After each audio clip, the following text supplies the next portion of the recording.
What can a 95-year-old woman with a rich tradition of food experience teach us about positive food experiences? We'll find out in the next episode of the Food Experience Unplugged video series.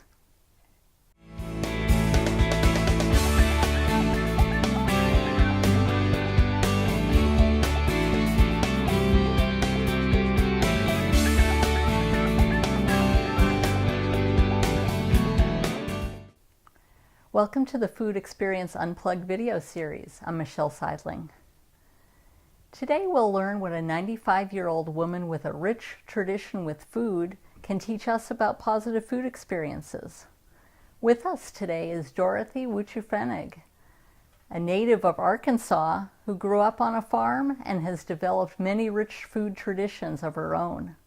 So let's start out with some background information. Can you tell us a little bit about where you're from and your kind of the early days a little bit? Well, I was born in Osawatomie, Kansas, where John Brown had his holy war. Wow, and really? Then my dad got sick and lost a lung, and they said maybe you better go to Arkansas, where your dad homesteaded on the Piston Ridge. Okay. Wow. It's a big lake now. Big lake Really? now. But it was two rivers, a fork between the North Fork and the White River. And we used to go down there and fish and bank and camp on the sandbar. Big, huge sandbar. And the river was small. You could almost wade across it. The White River was a small river. And we also rode in a boat and set up trot lines to catch a fish on during the night. And then we'd run that with a boat in the morning to catch catfish and whatever was on the line. Okay. And that was a lot of fun. But we had to go down to the river from our house. Didn't live close to the river. Okay. And did you cook up that catfish later that day? Yeah. On just on some little campfire. On a campfire. On a campfire. And we had iron cast skillets or pans to cook on. Old cast iron. Oh, okay. And I still have some of those old cast iron skillets from my childhood. What is your earliest memory of when your mom cooked? Probably a fried fresh pork. Fresh pork? Yeah, Okay. the jaw of a pig had a lot of gluten in it.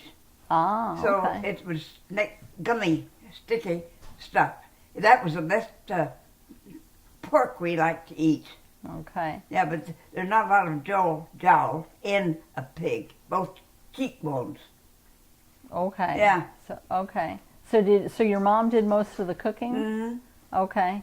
So what was it like? What was mealtime like when you were Well, a I kid? remember Mama being at the stove and us kids all around the table and Dad around the table. And we had a large kitchen, and we all sat around the table. Okay.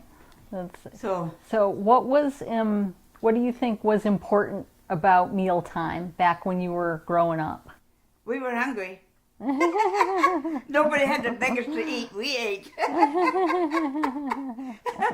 Yeah, we'd all come running when Mom said, dinner time, come on in. Yeah. Okay. So when did you first learn how to cook? Mom taught me, yeah. Okay. I made it with a southern fried chicken and gravy. Mm. Now that would be probably one of the first things I learned how to make, was to dip the chicken, go out and kill a chicken, Yeah. dip it in hot water, pull its feathers all off, then cut it up and dip it in flour and put it in pork fat. We had pork Nice. fat, no lard. We didn't have lard, or we didn't have Crisco. So Okay. it was lard from the pigs Dad butchered, and it would be lard from that. And Okay. yeah, we had a lot of that. We kept it in a big crock. Wow. after we rendered it out in the oven. So you dip the chicken in the flour, salt and pepper, and then put it in the skillet and brown it on both sides, and brown it all up and cook it till it's done. Yeah. And then you take it out of there and put flour in that grease and stir it up until it gets kind of brownish. Yeah. And get the flour so you don't taste flour. And then put milk in it, and that's milk gravy. Oh, nice. Southern fried chicken and milk gravy. Oh, Good nice stuff. And homemade biscuits. Oh, my goodness. Yeah. So did you ever cook as a family? Did all of you cook together at all? No. Either Mom cooked or I cooked. Okay. We didn't. Mom was always in the kitchen when I cooked. Okay. But she didn't really actually do anything. You know, I did it all. Okay. Yeah. So she provided some instruction, maybe. Yeah. Okay. If I needed them. Okay. I was a quick learner, so Nice. I learned how to do things quite fast. Yeah. What were some of your favorite things to cook besides that chicken and biscuits? And I don't remember really. Maybe fried bacon, or that pork jowl. Pork. We made our own bacon. Daddy built a smokehouse, and we smoked our own pig. nice. So we had our own ham and our own bacon and everything. It was delicious. Okay. Dad butchered, and he would butcher on. Do you want me to tell you about that? Yes, Okay. I'd love to hear. My dad was a pretty good baker, butcher. We'd kill a pig, hang it on up on a tree outside the back door, and hang it up on a tree, and then he would clean it, and then he would cut the pig all up. Okay. And I don't know about chickens, but he did pig, I know that. And he'd cut it all up, and we had a hack, which is a buggy. We call it a hack, but it was a buggy. Okay. And it was like a early Ford touring car with a little bed on the back. Okay. And Mother would put clean sheets on there, and he would put the meat on there, cover it up with another sheet, then he'd head for town. And before noon, he'd have it all sold. Oh, nice. That was how we got our spending money. Okay. We didn't have no money. We didn't know what, couldn't rub two pennies together. We didn't have money at all. We lived off the land just like the Indians did.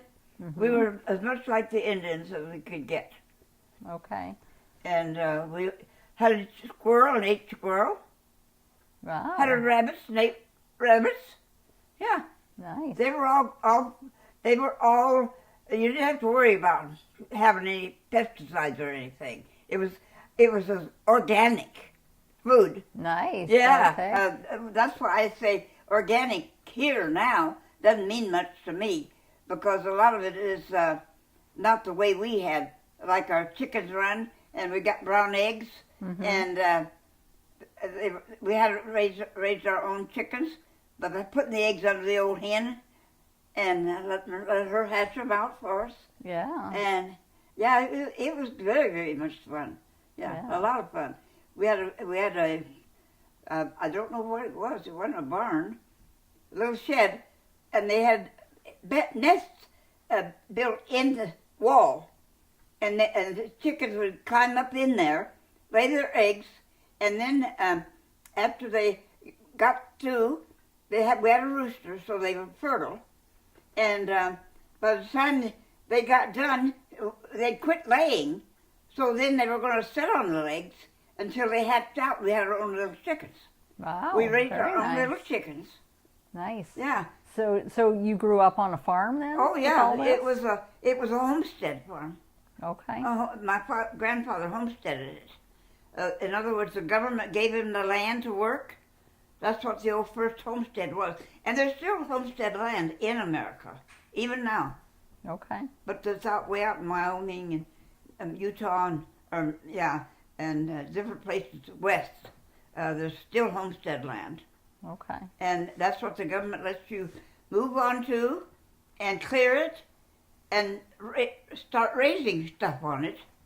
And the government still owns the land. I think when we moved off of there and went to Kansas, I think the land, we didn't have, I don't remember any money coming to us from the, no, they couldn't sell it. It went back to the government. So let's talk about after you got married and when you were raising your kids, talk about how you cooked, how meal times were. Can you share some of those experiences? Well, now, when Harold and I got married, we moved to Waterloo, Iowa, and that's where we were married. That's great. Because Harold was out of his 5 years around the world, in 5 years in World War II. Okay. And I met him at the USO Club in Kansas City, Missouri. Oh, and nice. then we corresponded for about 3 years, and then he wrote me a letter and said, if you're married, that's tough, or engaged, that's tough. But if you're not, he says, I want to come get together with you. Oh, yeah, nice. yeah. That was heaven sent. Okay. That was a miracle, one of God's miracles Yeah. that we ever met.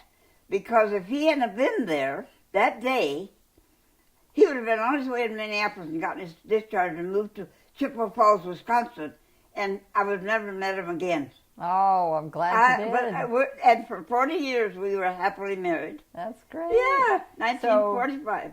So what were some things that you enjoyed cooking? For my children? For your family? Oh my gosh. Still like to cook Southern fried chicken. That's what they like to eat. And oatmeal. Okay. And oatmeal. Yeah. And Gregory, my oldest one, had eczema so bad and itched on his arms. He was allergic to everything we gave him. Oh my. Yeah. Wow. About 8 months he broke out with everything we gave him. And then it was too early to have co-ops. And we couldn't find rice. So the doctor said, you go buy real rice and cook for him. Because he broke out with everything I fed him. Wheat. Yeah, break out around his mouth and everything. Okay. He had a very, very touchy stomach. Mm-hmm. Yeah. So what was important to you about food and about mealtime when you were raising your kids? Yeah. Did you do all the cooking in your family? Harold learned how to cook real good, and the kids like they called it slumgullion. It was noodles and hamburger and tomato sauce. Yeah. Okay. And that's what he made for the kids.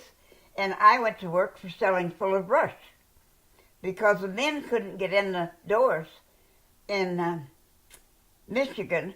So there was a man from Canada came down and he recruited all women to sell Fuller Brushes. And I went to work for them and I made them money. All right. And so with all your working and his working and all. Yeah. So tell me about the food and the cooking. What did you do with? Well, when I was selling Fuller Brush, he cooked for the children while he was recuperating. Okay. Yeah, he was home, and I went out and sold Fuller Brush door to door. So when you were done with working, so did you go back to cooking then? Yeah. Okay. Yeah. Okay. So I'm trying to remember. We rented a house for a year in Livonia, and then we found a place that we liked, and we bought it. And we were right next door to the Trapanis, who were from Italy, Trapani, Italy. Oh, nice. Yeah, and they made us their second family. They had one son named Nicky, only one child, and Sarah and Paul. Okay. And he owned a bar outside of one of the big shopping centers, a bar and grill. And they were our best friends. Okay. We ate there every Sunday. I had a big grill, and they made steaks on my grill, and we ate there every Sunday. And the kids would go with Nicky, and they'd go down to get fresh Italian bakeries right out of the oven. Oh, nice. Yeah. Wow. That was how we spent our Sundays. Okay. Yeah. Well, they were our second family. We were very much attached to them. Okay. Yeah. What are some family traditions that you and your husband started with regard to food? I'll tell you what. When I was doing Fellow Brush, I found 2 old bachelors from Minneapolis. Down there, they were catching sockeye fish. That's a trout. Okay. And a regular fish mixed. That's what a sockeye fish Okay. is. And they got too many of them, and he'd take them out because Harold could eat fish, a lot of fish. It was good for his heart. So they would give me fish, and Okay. I would broil them in the oven, and I would stuff them with dressing too, and bake them. Nice. We had all the fish we could eat. Okay. Big old catfish. Nice. Yeah. What were some other food traditions when you were in Iowa or when you were up here? Did you have any specific, like around the holidays or anything like that? You know what? When Harold and I were first married, I didn't know how to. I didn't know much about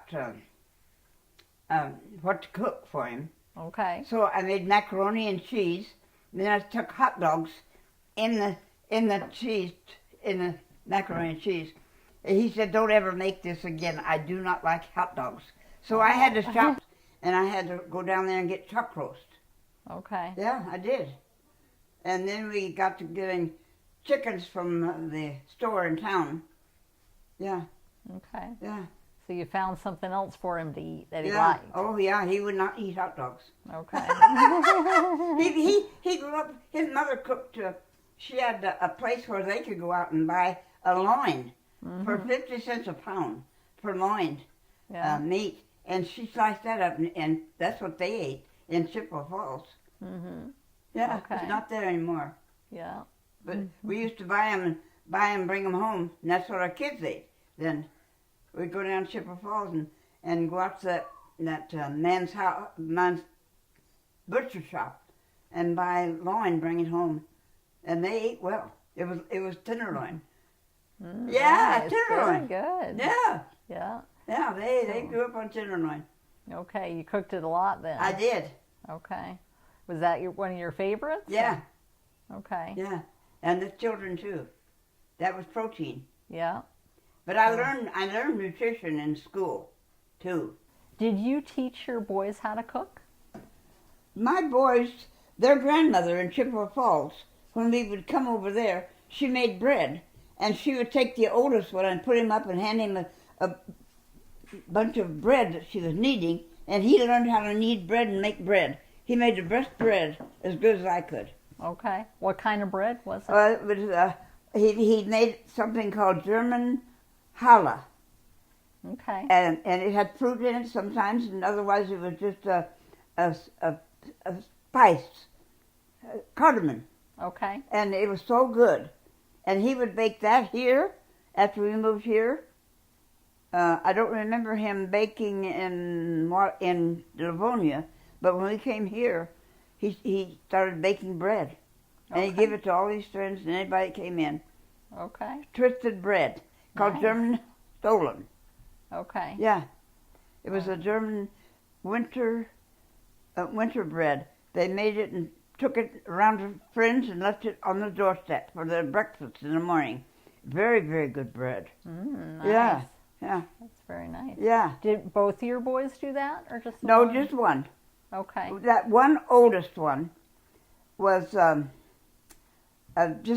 he was close to me, Okay. and he had bipolar, and but we didn't know that then yet. We didn't know what he had. Okay. But he used to bake bread a lot. Okay. And make very good bread, and he'd give it to his friends. Okay. Yeah. Did the other one take into cooking at all? Or? Well, he knew that when somebody got sick, the other one knew to go how to cook. So at junior high up here, after he moved here, he took a cooking class. Oh, nice. Yeah, so he learned how to cook. He's a very good cook, even today. Okay. Yeah. Well, what does he like to cook? Oh, he cooks everything. Okay. Grilling, on the grill. Mm-hmm. He has a deep fryer Yeah. and a smoker. Okay. And he cooks very good food. Yeah. Oh, he cooks as good as I can. Okay. Yeah. Did you teach them to cook at all? Well, he took that cooking class up there. Then he came home and wanted to learn how to cook. And yes, I did. I taught him how to do things. Make gravy and fried chicken and I don't know if you made biscuits or not. I don't remember them making, but we made buttermilk biscuits and have chicken. It was Southern fried. Oh, of course. That's all South, boy. Ain't good? Yeah, I still like that. Yeah. Yeah, I like that better than that's the best chicken I like. Okay. And then make gravy and for the biscuits after you take the chicken out, making milk gravy. Do you still use that same recipe? Yeah, well, it's not a recipe. You just do it.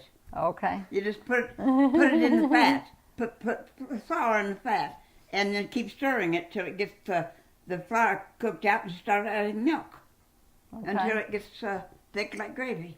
All right. Yeah. That's nice. It's very easy to make. Yeah. So they didn't write down recipes too much. No, I didn't use recipes. Okay. I was born to be a cook. Okay. Yeah, I didn't use recipes, or very rarely, you know. Okay. But I had to use recipes for some things. Yeah. Like cakes and pies and things like that. So if you didn't use a recipe, you just kind of went from memory Well, then? you know what? I found I could not make pie crust. So I read in the newspaper that you put some vinegar and an egg together and whip it up and put that in your pie dough. Okay. And it's never failing pie crust. Really? Yes, even now. Wow. It's rich. It's rich because it's got the butter and lard in it, or Crisco. Yeah. And then you add that milk with that vinegar in it, and you can keep rolling it. If it doesn't come out right, you can re-roll it, and it doesn't get tough. Nice. That is that's from someone Eisenhower, Eisenhower's wife's recipe. Yeah. Okay. Yeah. That's great. So I don't do it anymore, but I know how. okay. So with regard to positive food experiences, if somebody said that to you, what does that mean to you, you think? It means the best or good. Positive, of course, is good. Yeah, absolutely. Okay. Let's see. What are some other memorable experiences that you've had with food? Well, let's see. I'm trying to think what it was I like to bake at home. That I made biscotti. Oh, nice. Really good biscotti. Oh. I got recipes for that, and I baked biscotti when Gregory was in Santa Fe, New Mexico, and sent a whole batch of it down there for them, and they just enjoyed it so much. Now, we haven't made biscotti since Lynn has been here, but I have recipes for all kinds of biscotti. Okay. Some of them call for rum in them, you know, Okay. and there were different flavors of biscotti, and it is so good. Okay. Now that is really, I can do that. Double baked, it's double baked. You bake it once, then you take it out and let it get hard, and slice it first, and then let it get hard in the oven for about an hour or so, and dry out. That's what biscotti is. Yeah. Okay. Double baked bread sticks. Yeah. Okay. And you made that quite a lot then. Oh, we made that a lot. Okay. Yeah. That's great. Yeah, they liked that, and I liked it too. I liked it in the morning for breakfast. Yeah, we haven't made it. We got to be making that. I told Ann. She said, "Well, find your recipes." I got recipes here for it already. Okay. And we got to be making that this winter. Yeah, that's a good winter type. Yeah, it is. Type of thing. It definitely is, because you put it in the oven and rebake it till it gets hard. Yeah. Yeah, that's what biscotti is. Okay. That's an Italian food. Yes, it is. Yeah. Yeah. So what are some holiday memories you have with regard to food? My dad, we didn't have, in Kansas, there was no fir trees. So he had to go a long, long ways to find another little tree that we could hang up for a Christmas tree. And then we popcorn and stuck it on a thread, and hung it on the Christmas tree for decorations. Okay, that's nice. Yeah. That was because we didn't have ornaments. Okay. Yeah, and we were very poor, but we didn't know it because everybody in the neighborhood, everybody was just as poor as everybody else. So nobody knew that we were poor. So we didn't consider ourselves as being poor people. Okay. But we were. So what did you do for your Christmas meal? Oh boy, probably a chicken. Or we had geese, but we never killed them. We picked up feathers for comforters and pillowcases. Okay. So we had down, all down. You made your own pillowcases? Yeah. Oh yeah. Okay. So you made, whatever meat you had to eat. We lived off the farm. Yeah. We did not go into town and buy anything except sugar and flour. Okay. Otherwise, we had our own potatoes and our own garlic. And Dad always had to have garlic. Yeah. And he raised his own garlic. And we raised our own radishes and lettuce and peas and beans. All real close to the house down there in Arkansas. You had a pretty big farm then. It was about 160 acres. Okay. Yeah. And you had vegetables and you had livestock too? Yeah. Okay. And we butchered and had livestock. Okay. Yeah. So did you shoot and kill some of the animals that you used for food? Yes, with the gun sit right close to the back door. If we heard the dogs barking, we grabbed the gun and went down, and whatever was in the tree, if it was a squirrel, we killed it. And we also went with Dad at night and we went possum hunting. Really? Yeah. Oh. He gets a lantern. Who wants to go with me? Well, it would be three of the oldest ones. The baby stayed with Mama, and the three older ones went with Daddy, and we'd go, and he'd say, now, you be careful now. If the hounds get near the river, a raccoon could drown them. So we're not going to go close to the river and keep the dogs close to us. Okay. And we hunted possums at night. Did you eat the possum? I've eaten them once, but they're so fat. My grandmother came down from Osawatomie, and she decided she was going to roast a possum in the oven. And she did, but it was so oil, not fat like pork fat. It was grease. Okay. Oil. It was a little too and it wasn't greasy? good. It wasn't good. So we never did it anymore. Okay. Yeah, it wasn't that good. All right. But we tried it. Yeah. What was your favorite animal to kill and eat? Pork. Or beef. And Dad made a smokehouse, and we smoked our own bacon and ham. Nice. Yes. Okay. Oh no, we were self-sustaining. Very much self-sustaining. Yeah. How long were you there on the farm? Till I was 8. Okay. Then we moved to Osawatomie. Okay. Yeah. Nice. Yeah. If what would be some, I guess, suggestions or recommendations that you could think of if somebody were trying to start their own food traditions? Yeah. What advice would you give them? Well, I like Southern cooking, of course, most. I like catfish and salmon. Oh, and I know how to make salmon with salt. What do you call that? Not smoked salmon, but Jewish. It's a Jewish dish. You slice it real thin, and you let it set in the refrigerator, salted down on both sides, and put something flat on it with a big can of fruit or vegetables on top of that, and let it set for 3 or 4 days. Lox? Lox. Okay. I know how to make lox. Okay. Nice. Yeah. Very good. It's very, very good. Yeah. Yeah. So if somebody were trying to learn how to do those things, what advice would you give them? Well, you find a good recipe, I guess, mostly, or find someone that knows how and have them teach you. The best way would be to watch me make it. Okay, to watch you. Yeah. All right. Watch me make it, and then you know how. Now, I learned how to make lox from a TV show. Okay. Yeah. But Greg made lox I don't know where he learned it. Maybe in Santa Fe. But anyway, he made locks. And then I learned how to make locks. Because no problem, Steve, very easy. Oh, it's the easiest thing in the world to make out of salmon. Really? Oh, Okay. yes, I'll show you how that is. Okay. And then you put it on bagels and eat it. Yes. Sounds delicious. You know how that is. Yeah, I know how that is. That's good. Oh, you love it. You'll love it. Yeah. I can teach you how to do it, and you can do it right in your own house. Okay. And then you can get the bagels up here at Chaps or someplace where they have them left over, day old, for nothing.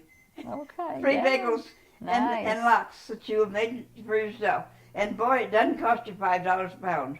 Nice. Or more. I bet it's $8 now. I bet lox is $8 a pound now or more. Lox is more than that. Very expensive, very expensive. Yeah. But I can teach you how to make it. Okay. And I will. I'm going to.